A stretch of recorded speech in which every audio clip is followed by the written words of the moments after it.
خداوند متعال کا محتاج ہے، کسی اور سے وابستہ نہیں ہے۔ لہٰذا خداوند متعال نے جب من کو خلق فرمایا تو اسے حی خلق فرمایا، عین اسی طرح جس طرح خداوند متعال نے جب پانی کو خلق فرمایا تو اسے خداوند متعال نے تری دے دی۔ پانی جو گیلا ہوتا ہے وہ اس کی ذاتی ہے، کسی سے مانگی ہوئی نہیں ہے، خداوند متعال نے اسے عطا کی ہے، خدا کی عنایت ہے اس کے اوپر۔ بس کیا ہم نے اپنی حقیقت میں اس حیات کو محسوس کیا ہے؟ اگر یہ سب باتیں صرف علم کی حد تک ہوں اور ہمارے اوپر ایک بوجھ کی صورت میں ڈال دی جائیں تو ہمیں اس معرفت نفس کی بحث کا عزیزان محترم کوئی فائدہ نہیں ہے۔ لہٰذا بیان ہوا کہ اس پر تجربہ ہونا چاہیے، اس پر تحقیق ہونی چاہیے۔ ہمیں ایک وقت مخصوص کرنا چاہیے کہ جس وقت میں ہم ان باتوں کو خود اپنے وجود کے اندر گریبان میں جھانک کر، اپنے باطن میں جھانک کر مشاہدہ کریں کہ کیا یہ باتیں ہمارے من کے ساتھ، ہماری حقیقت کے ساتھ، ہمارے نفس ناطقہ کے ساتھ مطابقت رکھتی ہیں یا مطابقت نہیں رکھتی ہیں۔ پس جب ہم نے اپنے تن سے ہر چیز کی نفی کر دی، ہم نے کہا یہ ادراکات تن کے نہیں ہیں، من سے متعلق ہیں، اس تن پر حکومت اس تن کی نہیں ہے بلکہ من کی حکومت ہے۔ ہم نے کہا یہ تن زندہ ہے لیکن اس کی حیات اس کی اپنی نہیں ہے، من سے لی ہوئی ہے، اور من کی حیات اس کی اپنی ہے اور اسے خداوند متعال نے عطا کی ہے۔ جب ہم نے ہر چیز سے تن کی نفی کر دی ہے، تن سے ہر چیز کی نفی کر دی ہے، تو سوال پیدا ہوتا ہے پھر یہ تن کس کام کا ہے؟ اس تن کا انسان کی زندگی میں کیا کردار ہے؟ بس ہم نے در واقع اب آج جو آپ کی خدمت میں گفتگو شروع کرنا چاہ رہے ہیں، ہم تن کے کردار کو آپ کی خدمت میں بخوبی بیان کرنا چاہتے ہیں، اس کا جائزہ لینا چاہتے ہیں تاکہ موت اور موت کے بعد والی حیات کو بہتر انداز میں ہم سمجھ سکیں۔ تو عزیزان محترم، ہم نے آپ کی خدمت میں یہ بات بیان کر دی کہ تن من کے کمال کے لیے ایک وسیلہ ہے، ایک آلہ ہے، ایک ذریعہ ہے، ایک واسطہ ہے کہ جس کے ذریعے سے انسان کا نفس ناطقہ کمال حاصل کرتا ہے۔ بس انسان کا نفس اس تن کو، اس جسم کو استعمال کرتا ہے، اور استعمال کرنے کا مقصد اور غرض جو ہے وہ کمال حاصل کرنا ہے۔ بس انسان کا نفس ناطقہ اس جسم سے تکویناً محبت کرتا ہے۔ اس محبت کی بنیادی وجہ یہی ہے کہ انسان کے نفس ناطقہ کو جو کمال ملنا ہے وہ اس تن کی بدولت ہے، اور اگر یہ تن نہیں ہوگا تو وہ کمال حاصل نہیں ہوگا۔ لہٰذا فطرتاً تکویناً انسان کا نفس ناطقہ اس تن سے محبت کرتا ہے، اس تن سے مانوس ہے۔ لہٰذا جب انسان کی موت واقعہ ہوتی ہے تو انسان کی حقیقت یعنی اس کا نفس ناطقہ اگر تو کمزور ہے تو وہ اس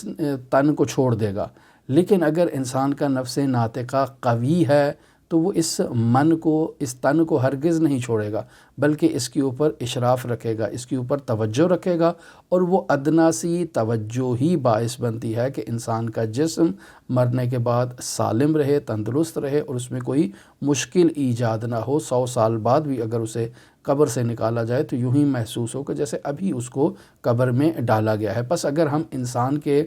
تن کے رجحانات کو دیکھیں اور اس کا موازنہ اور مقایسہ کریں انسان کے من کے رجحانات کے ساتھ، تو اگر آپ تن کے رجحانات کو دیکھیں تو تن انسان کا زمین پر چلتا ہے، زمین پر بیٹھتا ہے، زمین سے اگا کر کھاتا ہے۔ لہٰذا انسان کا تن جو ہے وہ کشش ثقل کی وجہ سے اس زمین سے مانوس ہے۔ اگر انسان کا من یہ چاہے کہ انسان کے تن کو کہے کہ تو پہاڑ کے اوپر چڑھ جا، تو انسان کا تن یہ کہے گا کہ مجھے پہاڑ سے کیا غرض و غایت ہے، میں زمین کا رہنے والا ہوں، زمین کا باسی ہوں، مجھے پہاڑ پہ نہیں چڑھنا ہے۔ لیکن انسان کا نفس ناطقہ اسے مجبور کرتا ہے، اسے کہتا ہے کہ تو اس پہاڑ کو دیکھ کس قدر قوی ہے، کس قدر باصلابت ہے، کس قدر چٹان کی طرح یہ کھڑا ہے، تو اس پہاڑ پر چڑھ، یعنی تیرا ظاہری وجود جب اس پہاڑ پر چڑھے گا تو تجھے اس پہاڑ کو اپنے پیروں تلے روند کر اپنے وجود میں صلابت اور قدرت کا احساس نمودار ہوگا، اور تو اس بات کو درک کرے گا کہ اگر میں اس چٹان کے اوپر چڑھ سکتا ہوں اور اسے اپنے پیروں تلے روند سکتا ہوں تو میں اپنی نفسانی خواہشات کو، میں جو اپنے تن کے لوازمات ہیں، جو تن کی خواہشات ہیں، یعنی سستی، کاہلی، تنبلی، میں اسے زیر کیوں نہیں کر سکتا؟ میں ان نفس امارہ کی خواہشات کو کہ جو انسان کے من کے ساتھ وابستہ نہیں ہیں بلکہ ان کی حقیقت انسان کے تن کے ساتھ وابستہ ہے، اور تن چونکہ بطال ہے تو اسی وجہ سے اس نے نفس امارہ کو بھی اپنی ہی طرح فضول اور بیہودہ بنا رکھا ہے۔ تو انسان کا من اس کو آرڈر دیتا ہے کہ تو اس پہاڑ پر چڑھ، تاکہ تیرا وجود اس بات کو درک کر لے کہ جب تو اس عظیم چٹان کو اپنے پیروں تلے رون سکتا ہے تو اپنی نفسانی خواہشات کو بھی رون سکتا ہے۔ لہٰذا اگر انسان کے تن کے رجحانات کو دیکھیں تو انسان کا تن کہتا ہے کہ بڑا خوبصورت بستر ہو، اے سی چل رہا ہو، گرمی کا موسم ہو، اور آرام سے میں اس کمرے کے اندر استراحت کروں، آرام کروں، مجھے بالکل باہر نہیں نکلنا ہے۔ جبکہ انسان کا نفس ناطق کہتا ہے کہ نہیں، اے سی بند کرو، اٹھو، آدھی رات ہو گئی ہے، نماز تہجد پڑھو، اللہ کا ذکر کرو، قرآن کی تلاوت کرو، ذکر کرو، ورد کرو۔ کیوں؟ چونکہ مجھے کمال تو ان چیزوں سے ملنا ہے، میری خوراک اور غذا تو یہ چیزیں ہیں، جن چیزوں کو تم ترک کر رہے ہو تو بس اٹھو۔ وہ انسان کو وادار کرتا ہے کہ انسان نماز تہجد پڑھے، وہ انسان کو وادار کرتا ہے کہ وہ بستر سے بیدار ہو اور عبادت کرے اللہ کی۔ پس اگر انسان کا بدن وہاں بستر پر تصورات کی عالم میں چلا جائے اور انسان تصور کرے کہ میں نے وضو کیا، میں کھڑا ہو گیا، تکبیرۃ الاحرام کہہ دی، میں نے الحمد پڑھ لی، بس اوقات آپ نے ایسے محسوس کیا ہوگا وہ افراد جو صبح کی فجر کی نماز کے لیے بیدار نہیں ہوتے، بس اوقات ان کو ایسے گمانات اور خیالات آتے ہیں، وہ عالم روحیہ میں تصور کرتے ہیں کہ وہ جا رہے ہیں، وضو کر رہے ہیں، وضو کرنے کے بعد آئے ہیں، انہوں نے مصلی بچھایا ہے، انہوں نے تکبیرۃ الاحرام کہی ہے، حمد و سورہ پڑھی ہے، نماز پڑھی ہے، تعقیبات انجام دی ہیں، اور اس کے بعد دوبارہ آ کر سو گئے، جبکہ وہ ساری چیزیں ان کی خواب تھیں۔ خداوند متعال اس خواب کی عبادت کو قبول نہیں کرتا ہے، ایکسیپٹ نہیں کرتا ہے۔ انسان کا نفس ناطقہ بھی اس خواب کی عبادت کو ایکسیپٹ نہیں کرتا ہے۔ کیوں؟ چونکہ اس عبادت سے اس تن نے کوئی زحمت نہیں اٹھائی ہے، کوئی مشقت نہیں اٹھائی ہے، کوئی حرکت نہیں کی ہے، تو خداوند متعال ایسی خیالی عبادت کو اس تن سے کیوں کر قبول کرے؟ لہٰذا انسان کا نفس ناطقہ اس کو مجبور کرتا ہے کہ اٹھ، آدھی رات کا وقت ہے، اٹھ، نماز تہجد پڑھ۔ وہ انسان کو بیدار کرتا ہے، وہ انسان کو آمادہ کرتا ہے، وہ انسان کو مجبور کرتا ہے کہ وہ عبادت کرے تاکہ کمال اس من کے لیے حاصل ہو۔ بس انسان کے رجحانات یعنی اس کے بدن کے رجحانات اور ہیں، اس کی حقیقت نفس ناطقہ جو طائر ملکوتی ہے اس کے رجحانات اور ہیں۔ نفس کے کہنے پر انسان کا یہ بدن وضو کرتا ہے، نفس کے کہنے پر انسان کا بدن یہ قیام و قعود و رکوع و سجود انجام دیتا ہے، تاکہ ان تمام ظاہری اعمال کا جو معنوی اثر ہے وہ اس نفس ناطقہ پر پڑے، اور اس اثر کی بدولت انسان کا نفس ناطقہ کمال حاصل کرے۔ بس انسان کے نفس کو اس بدن سے جو ایک وابستگی ہے، اس وابستگی کی بنیادی وجہ یہ ہے کہ انسان کا نفس ناطقہ اس بدن کو بطور اعلیٰ استعمال کرتا ہے اور اپنے کمال کا وسیلہ سمجھتا ہے، لہٰذا اس بدن سے وہ سخت کام لیتا ہے، لہٰذا اس سے مانوس ہے، اس بدن سے مانوس ہے، چونکہ یہی وہ بدن ہے کہ جس نے اسے کمال عطا کرنا ہے۔ پس نفس ناطقہ نسبی طور پر مجرد ہے اور اسے مزید کمال عطا ہونا ہے انہی اعمال عبادی کے توسط سے جو واجبات کی صورت میں ہے، انہی محرمات الہی کو ترک کرنے کی صورت میں اسے کمال حاصل ہونا ہے۔ لہٰذا یہاں فلاسفہ اسلامی ایک نظریہ پیش کرتے ہیں اور وہ یہ بیان کرتے ہیں کہ حقائق عالم مادی ہیں یا مجرد ہیں، یعنی غیر مادی ہیں۔ دو طرح کے حقائق ہیں اس دنیا میں، یعنی عالم امکان میں خداوند متعال نے دو چیزوں کو خلق فرمایا ہے، ایک عالم مادہ ہے اور ایک عالم مجردات ہے کہ جو مادی نہیں ہیں بلکہ غیر مادی ہیں۔ پس مجردات فعلیت محض رکھتے ہیں چونکہ وہ مجرد ہیں، یا مجرد ہوتے ہوئے ایسی قوت رکھتے ہیں کہ جس قوت کو فعلیت میں تبدیل کرنے کی ان میں توانائی موجود ہے، جد و جہد کریں تو اپنی ان صلاحیتوں کو اجاگر کر سکتے ہیں۔ اور دوبارہ عالم ملکوت کی طرف پرواز کر سکتے ہیں۔ پس نفس ناطقہ مجردات سے ہے، اور مجردات میں سے اگر اس کو عالم ملک سے اور عالم مادہ سے اور اس بدن سے وابستہ کر دیا جائے تو وہ اپنی توانائیوں کو بروئے کار لائے گا، اس بدن کا استعمال کرے گا تاکہ کمال حاصل کرے۔ اسی وجہ سے کہا جاتا ہے کہ نفس ناطقہ کا تجرد جو ہے وہ تجرد نسبی ہے، یعنی انسان کا نفس ناطقہ جیسا کہ بیان ہوا کہ موجودات دو طرح کی ہیں، ایک مادی ہے جیسے انسان کا یہ بدن ہے، ایک مجرد ہے جو غیر مادی ہے۔ مجردات ایک وہ ملائکہ ہیں کہ جن کا مادے سے کوئی تعلق نہیں ہے، اور دوسرا انسان کا نفس ناطقہ ہے کہ جو اس عالم مادہ میں اس بدن سے وابستہ ہو چکا ہے تاکہ اس بدن کے ذریعے سے ریاضت کرے، اعمال صالحہ انجام دے، خداوند متعال کی اطاعت کرے، خداوند متعال کی حکم عدولی کو ترک کرے اور پھر کمال حاصل کرے۔ یہ سب کام کرنا اس میں استعداد ہے، توانائی ہے، اور جب ان توانائی کے ذریعے سے وہ اپنے بدن سے ان کاموں کو لے گا تو اس کی وہ صلاحیتیں بروئے کار آئیں گی اور اس کی وہ توان جو ہے وہ فعلیت میں تبدیل ہو جائے گی، اور نفس ناطقہ دوبارہ عالم ملکوت میں پرواز کرنا شروع کر دے گا۔ پس یہ اس کا تجرد نسبی ہے۔ اگر نفس ناطقہ ان توانائیوں کو اجاگر نہیں کرتا اور بدن کے ساتھ مکس ہو جاتا ہے تو نفس ناطقہ ہے تو طائر ملکوتی، لیکن اب یہ نفس امارہ میں تبدیل ہو چکا ہے، اب یہ بطالت کے کام انجام دے رہا ہے، یہ بیہودہ اور لغو ہو چکا ہے۔ اس نے عالم ملک سے خو اختیار کر لی ہے، اس کا عالم ملکوت سے جو انس ہے وہ ختم ہو چکا ہے۔ لہٰذا بعض افراد آپ نے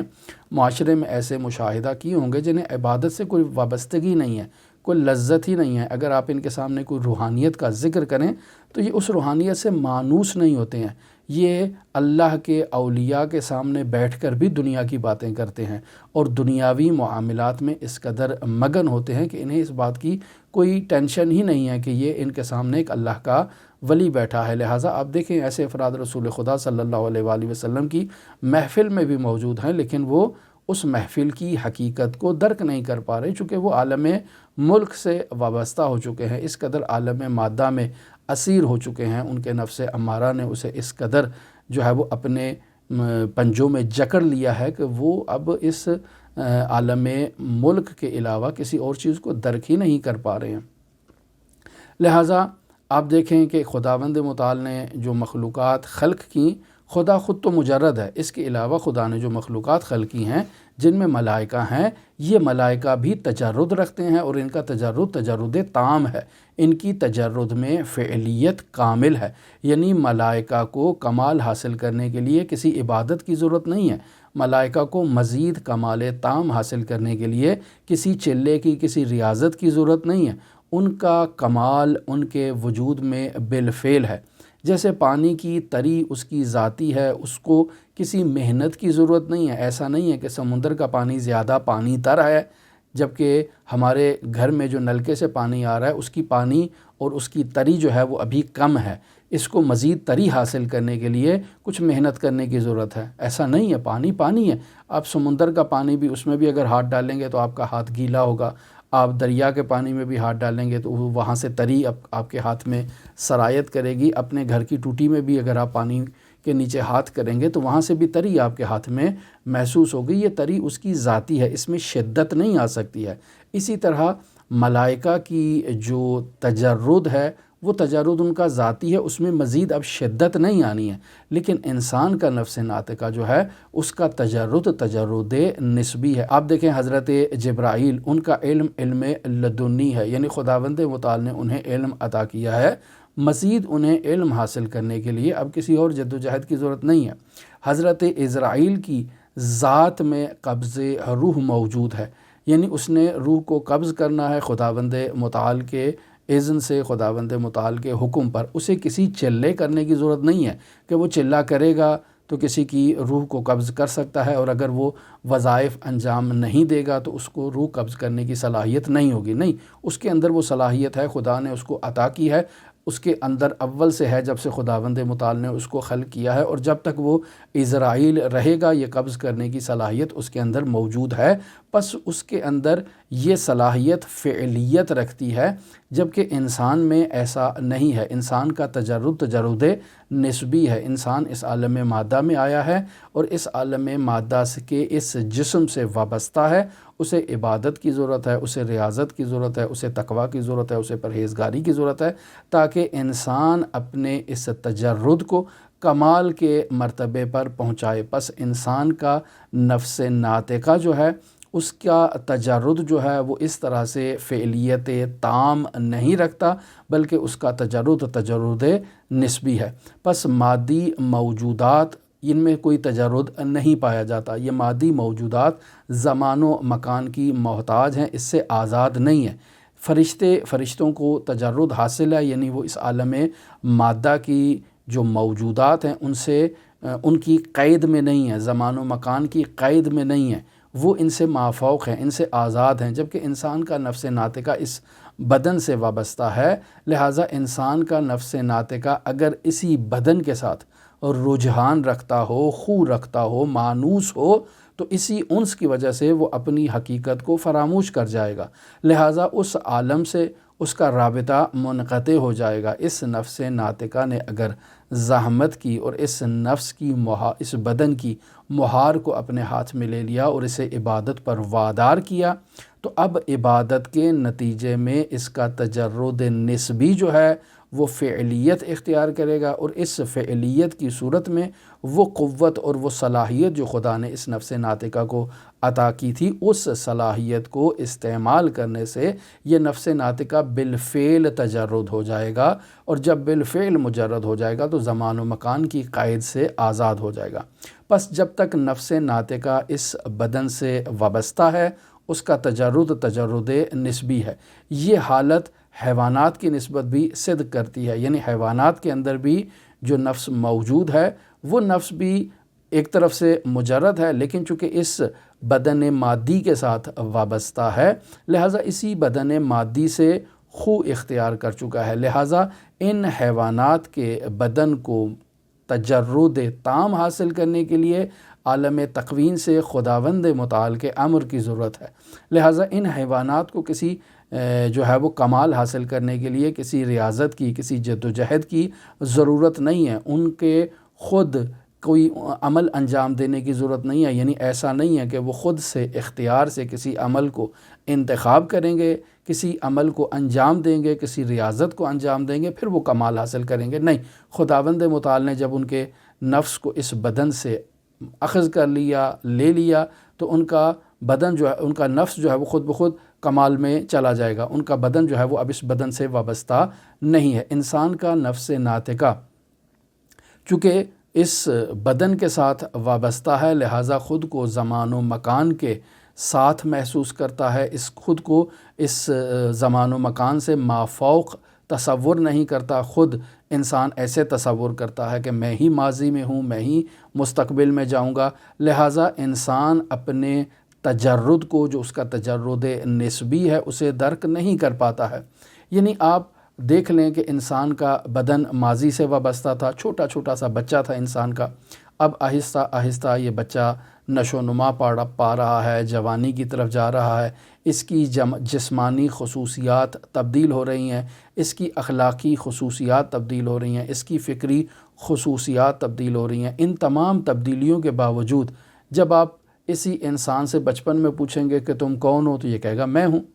اور جب اسی جوان سے آپ 20 سال کی عمر میں پوچھیں گے تو یہ کہے گا میں ہوں، اور جب اسی سے آپ 70 سال کی عمر میں پوچھیں گے تو یہ کہے گا میں ہی ہوں۔ تو پس تینوں حالات میں اس نے خود کی خودی ہی کو بیان کیا ہے، کبھی نہیں کہے گا کہ میں جو ہے وہ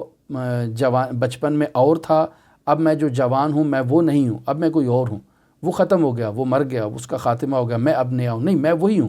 جو چھوٹا سا ایک بچپن تھا۔ لہٰذا آپ جب افراد کے سامنے بیٹھتے ہیں اور ان کے بچپن کے قصے ان کے سامنے بیان کرتے ہیں تو وہ کہتے ہیں ہاں میں ایسا تھا، میں ایسے کیا کرتا تھا، ایسے درختوں پہ چڑھتا تھا، ایسے شرارتیں کیا کرتا تھا۔ تو اب وہ یہ نہیں کہے گا کہ میں تو اب 50 سال کا ہو چکا ہوں، میں وہ نہیں تھا، وہ اور تھا، میں اور ہوں، نہیں، ایسے نہیں ہے، وہ کہے گا میں ہی ہوں۔ بس انسان جو ماضی میں تھا، جو انسان حال میں ہے اور جو انسان مستقبل میں ہے، انسان کی جسمانی خصوصیات تبدیل ہو رہی ہیں، انسان کی اخلاقی خصوصیات تبدیل ہو چکی ہیں، پہلے کی نسبت بہت فرق آ چکا ہے، علمی اور فکری صلاحیتوں میں بہت بے پناہ اضافہ ہو چکا ہے۔ تو انسان کہے گا کہ میں ہی ہوں، وہ ماضی والا بھی میں تھا، حال والا بھی میں تھا، استقبال والا بھی میں ہوں، وہ میں ہی ہوں۔ یعنی انسان تن کے ساتھ یہ تمام امور کو انجام دے رہا ہے، لیکن اس کے باوجود وہ اپنی خودی کو خود ہی درک کرتا ہے اور کہتا ہے میں ہی ہوں، اور کسی حالت میں اپنے تن سے جدا نہیں ہوا ہوں۔ بس انسان کا تن انسان کی حقیقت میں دخالت نہیں رکھتا ہے۔ انسان کا تن جو ہے وہ بچہ تھا، وہ بچہ سے آہستہ آہستہ نشو و نما پر پا کے جوان ہوا، جوانی سے بڑھاپے میں داخل ہوا، لیکن من جو ہے وہ من ہی رہا۔ یعنی بدن تھا جو بچہ تھا، بدن تھا جو جوان ہوا، بدن تھا جو بڑھاپا جس نے اختیار کیا، جبکہ انسان کا نفس ناطقہ وہ تو نہ بچہ تھا، نہ وہ جوان ہوا، نہ وہ بوڑھا ہوا، اور نہ ہی اس کو موت آئے گی، نہ اس کو نیند آئے گی، نہ اس کو اونگ آئے گی۔ بس انسان کے بدن کے اوپر یہ حالات طاری ہوتے ہیں۔ انسان کا بدن ہے کہ جس کی یہ خصوصیات تبدیل ہوتی ہیں، لیکن انسان کی حقیقت جو ہے وہ اسی طرح سے موجود ہے جیسے وہ پہلے تھی۔ بس اس کی حقیقت کے کمال میں یہ چیزیں مؤثر نہیں ہیں، بدن کا جوان ہونا یا بدن کی قوتوں کا ڈھل جانا، بلکہ نفس کی بالقوہ صلاحیتیں جو ہیں وہ جسم کی بدولت بالفعل صلاحیتوں میں تبدیل ہوتی ہیں۔ یعنی انسان کا نفس ناطقہ اس بدن کو استعمال کرتا ہے مختلف ادوار میں، بچپن میں، جوانی میں، لڑکپن میں، بڑھاپے میں۔ اس بدن کا استعمال کر کے وہ اپنی صلاحیتوں کو جو طاقت کی صورت میں تھیں انہیں فعلیت میں تبدیل کرتا ہے، تاکہ فرشتوں کے ساتھ جو ہے وہ ہم کلام ہو سکے، گفتگو کر سکے اور اس عالم سے وابستہ ہو سکے۔ پس انسان کی حقیقت جو ہے وہ مجرد عن المادہ ہے، اور وہ اس بدن کا استعمال کر کے کمال حاصل کرتی ہے۔ یہ موضوع ہمارا آپ کے ساتھ جاری ہے۔ ہماری دعا ہے کہ خداوند متعال اس دقیق موضوع کو سمجھنے کی ہمیں توفیق عطا فرمائے۔ آپ تمام عزیزان کے لیے امام علی ابن موسیٰ رضا علیہ الاف و تحیت و ثنا کی نورانی بارگاہ میں نائب و زیارہ بھی ہیں اور دعا کو بھی ہیں۔ اللہم صلی علی محمد و آل محمد وعجل فرج قائم آل محمد۔